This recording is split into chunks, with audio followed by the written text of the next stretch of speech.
Hello, welcome to Oreo Spectacular, and I'm your host, Evelyn Martinez, and I'm here. Leslie Rodriguez. Hello, Leslie. Hello. So you're Legacy High School's cheerleader. Yes, I am. Wow. So how long have you been captain for? I've been captain since freshman of high school. So how did your interest in cheerleading start?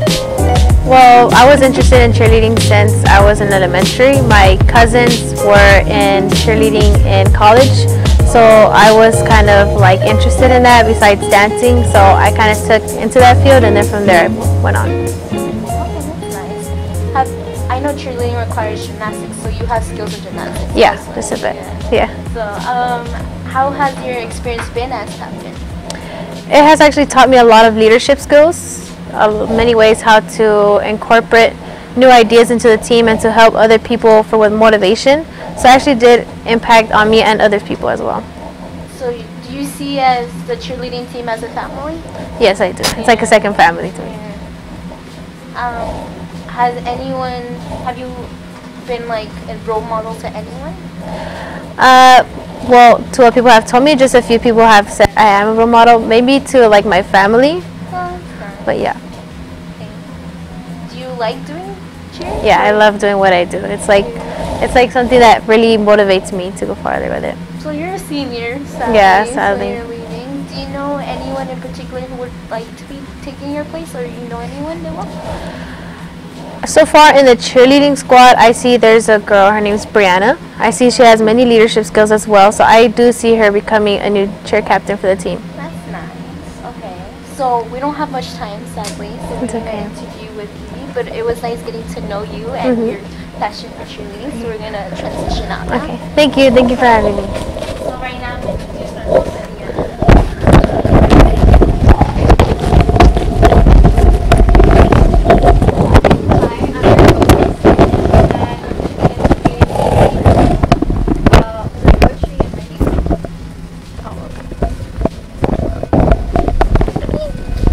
Hi. Hello. So I'm aware that you do poetry and writing here at MAPA, and actually about a month ago you did like that Get Lit poetry competition. So you were able to perform in front of a bunch of other high schools. How was your experience? Well, I don't really participate in a lot of competition-wise kind of things, so I think that was like one of my first in a long time. So seeing like just a group of people was terrifying at first because you don't know how good you're going to be compared to them, and then there were people dancing and doing these, and I'm not that type of person to do anything, so I felt like I was not going to win. But it was nice to associate with other schools, see people that you know from other schools that you haven't seen in a while. It was personally, I went to go support you guys, and honestly I think you guys did really well. I mean, you guys made it to semifinals. Yep. The community seems so respectful and supportive. When you were up on stage and you got a standing ovation with Raven after you guys did your poem, how did you feel? Pretty good. It was still nervous, like you still have that terrifying feeling of maybe we could have done more, it could have been better, but just having people support you makes you feel like you actually did pretty good, and you want to keep doing that for that reason. So what motivates you? What inspires you to write poetry? I think it's just the fact that I don't express my emotions a lot. Like when it comes to conversations, if someone's like, "Oh, are you okay?" I'm like, "Yeah, I'm okay," even though I'm never that okay. So I just okay. So like some people take it out through dance, or some people take it out through singing. I take it out through just writing and just like hiding in the corner, doing my thing. Do you work better by yourself, like writing poetry by yourself, or collaborating with other people?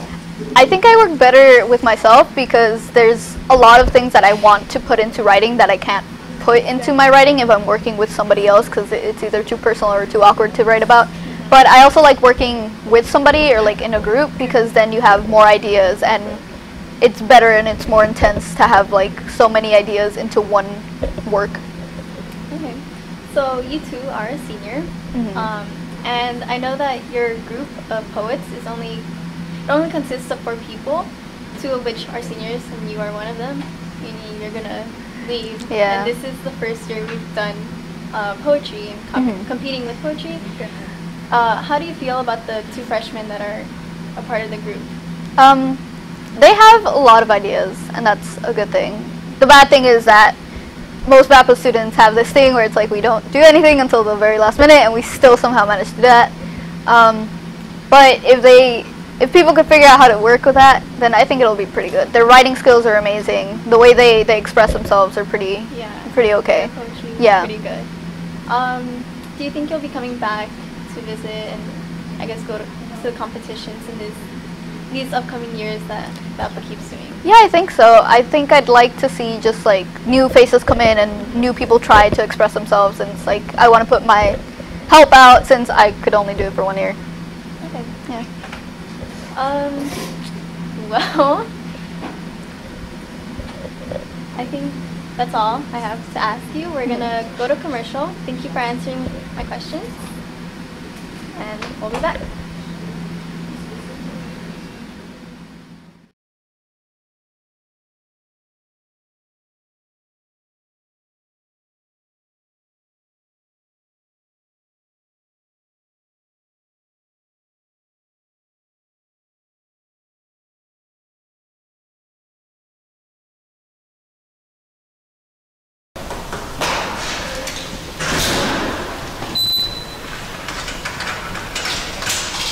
If you want some drugs, we can do it because nobody's around right now. Drugs kill you, so I can do them. Whatever, work or eat.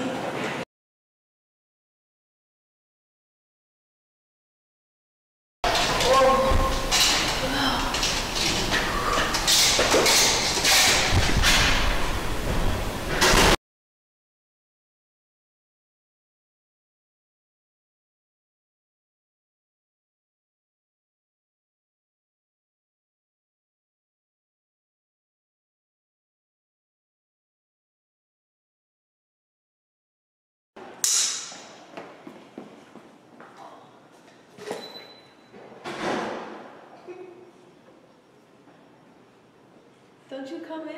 Yeah.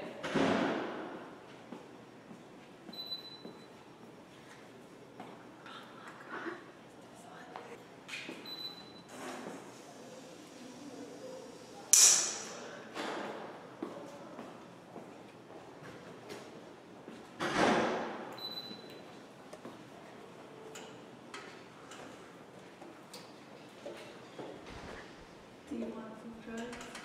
No, we're still Pretty loud voice. I do have a loud voice. So I can just walk with the mic and you be near me so I can hear it. So we're just gonna ask you questions about Liz. Okay.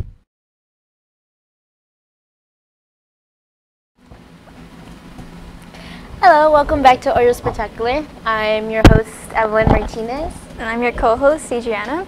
And we're here with our lovely guest, Miss Spencer, and her dragon, Liz. My bearded dragon, Yes. Liz. So we're here to ask you a couple questions about Liz, especially since she's one of the first school pets of BAPA. What made you interested in getting a bearded dragon? Let's see. Well, it first started off with the point that I actually always wanted a pet for my classroom. This is something that I found would be exciting, something new, kind of make people want to actually come to class and learn a little bit about science in a different means versus just learning it from a textbook. So I was looking at pets, and the pet that was suggested to me, I was looking at a leopard gecko, bearded dragon, and a snake. So I knew I wanted to do a reptile, I just didn't know what kind. Yeah. I had originally said I wanted an iguana, and in case you didn't know, iguanas get about 6 feet long, they so get they huge. get huge.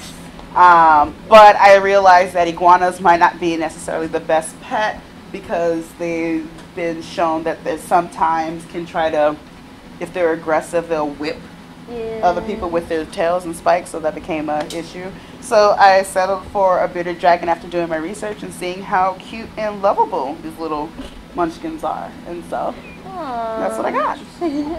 So you mentioned that iguanas grow up to 6 feet tall. How big will Liz get in the future? if allowed to, Liz can get about 24 inches, which is 2 feet. Oh, wow. That's still From pretty head- big. From tip to nose to tip of the tail. Wow. Mhm. That's awesome. Has Liz definitely inspired the students to learn more?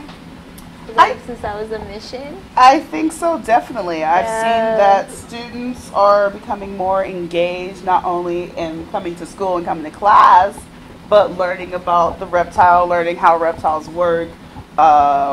We took forever trying to figure out the sex of this reptile, that we figured out that Liz is indeed a girl, as we thought. And it's nice because now that natural curiosity that I've always wanted to have for my students is being facilitated using Liz as the pilot. So what does Liz's diet consist of? Liz's diet, so right now technically she's still what we call a juvenile. So they're a juvenile until they reach 1 year of age. Right now she's about 6 months only. She eats, what does she eat? She eats dubia roaches, she eats crickets, she eats black soldier fly larvas, and she likes superworms. So right now as a juvenile she has to eat 80% protein in the sources of insects and 20% vegetables. So that's where the vegetables, she eats collard greens, she loves basil greens, and yams. Does she like her vegetables? She's actually finally starting to eat them. Beforehand, I used to give it to her, and she literally would turn her head to the side, just like, no. But now, when she eats a worm, I'll shove a lettuce in there, and she might actually eat it. So Oh, there you go. that's how I'm getting her daily vegetables. How often does she eat? She eats about twice a day, so in the morning and then right before going to bed. Have you definitely grown a relationship with Liz? Yes, very much so. I think that not only is she a wonderful class pet, but I see her as my own little, like, reptilian daughter, if you would say. And I think she's super, super adorable. Okay. So that's all we have for you, Miss Spencer. But thank you very much, and thank you, Liz. This is all for Orioles Protector. We're gonna wrap it up now. So, bye.